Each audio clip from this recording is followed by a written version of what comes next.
Greetings, opera lovers. It's Rona from Pittsburgh.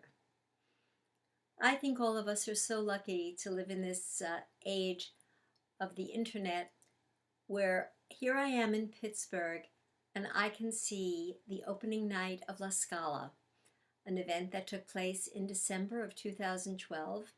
Now it's January 2013, and I get to see opening night. And this year, La Scala chose as their opening production Wagner's Lohengrin. It was a little bit of a controversial choice, as this is the 200th anniversary of the birth of both Wagner and Verdi. And they chose to open with a Wagnerian opera, but they'll close the season with an opera by Verdi. One of the reasons I was so interested in going to this opera was to hear my vocal idol, Jonas Kaufmann. I try to hear him in everything that I can.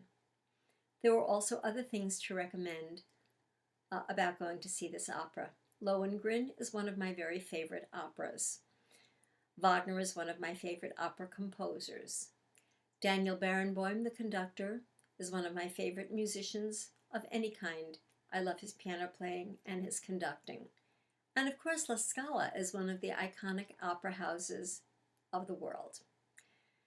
Well, I usually like to get started by saying just a few words about the production and going on about the singing. But this was such an amazing production that I really feel I have to explain what was going on, at least how I interpreted it. As most of you know, the story of Lohengrin very briefly starts off where a young woman, Elsa von Brabant, is accused of doing something evil with her brother, perhaps killing him or having him kidnapped. And she has to defend herself, but she can't, and so she calls on someone else to defend her, and that will be Lohengrin, the title character of the opera. And in all the productions I have seen, all of them, by the way, have been filmed, and I've seen several of them on YouTube. I have never seen this opera live. Usually it's a very traditional production. The beginning of the opera starts in the great outdoors. It's a myth, so it takes place in a timeless era, supposedly in the 10th century or so. But today's opera took place much closer to our times. And the set was very startling to me because I couldn't really tell what it was. It was one of those building kind of things that I don't like.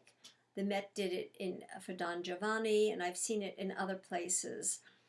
Just a lot of doors, a lot of balconies. I couldn't make heads or tails of it. How did this fit in with Lohengrin?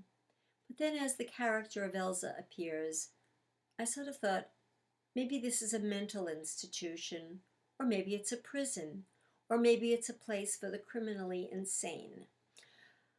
And later, as I was noticing the clothing that people were wearing, I really couldn't figure out what era this was. But later, I reread some of the reviews of the prominent reviewers, and they mentioned that it took place in Victorian times, and then bingo, a light bulb went off.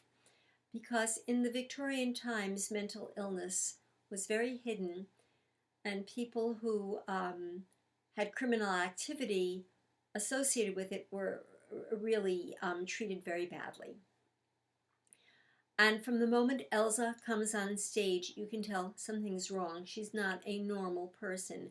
She's always scratching herself and touching her face all over. A lot of mannerisms.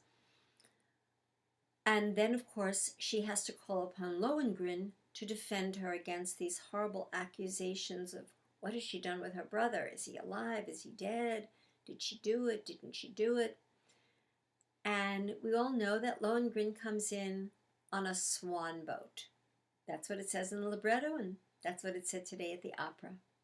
But instead, we see sort of somebody walking around with something that looks like a fan of swan's feathers. But when the knights separate the men who are the king's courtiers, we see a man lying on the floor, writhing around in a fetal position. Another strange thing was there was a piano in the middle of the stage at all times. For the first two acts, it is upright. In the last act, it's upside down. I kept trying to think, what could the piano represent? It wasn't put there by accident. And finally, after the opera was over, I came to the following conclusion.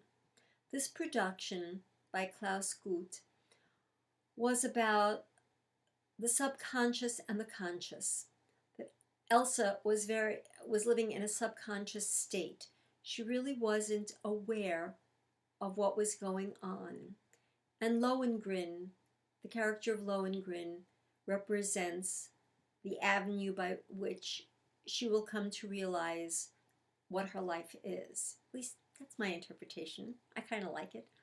I have no idea whether the director meant it to be that way, but that's how I saw it. And the piano, to me, represented Elsa's life as a young child, very innocent. And there were two shadow characters, a little girl and a little boy, playing Elsa and her brother. And the little girl wore the same kind of dress that Elsa, the adult, was wearing. In the third act, after Elsa and Lohengrin are married, they cavort around in water. And as many people know, water is a great symbol for the great unconscious. So maybe I was influenced by that to have this interpretation. And in her in the third act, Elsa has to ask Lohengrin, well, what is your name so I may speak it, and where do you come from? Of course, he doesn't want to do this because then he cannot stay with her. It's the one thing he has asked her not to do. But by doing this, she takes charge of herself. And so I just thought it was brilliant. Once I kind of got over the fact that I didn't like it, I liked it. So it was a revelation to me in that the director of this opera had what I think was a very unusual interpretation of the opera. I could be 180 degrees wrong. He might have meant it as something else. For all I know, the piano represented some other thing, and the water represented sex. I haven't a clue. But since I've taken up almost all the time I have for this clip, I would like to go to the next clip and talk about the singing. But I would like to say one more thing about the production. Just in general, it was a great up and down affair.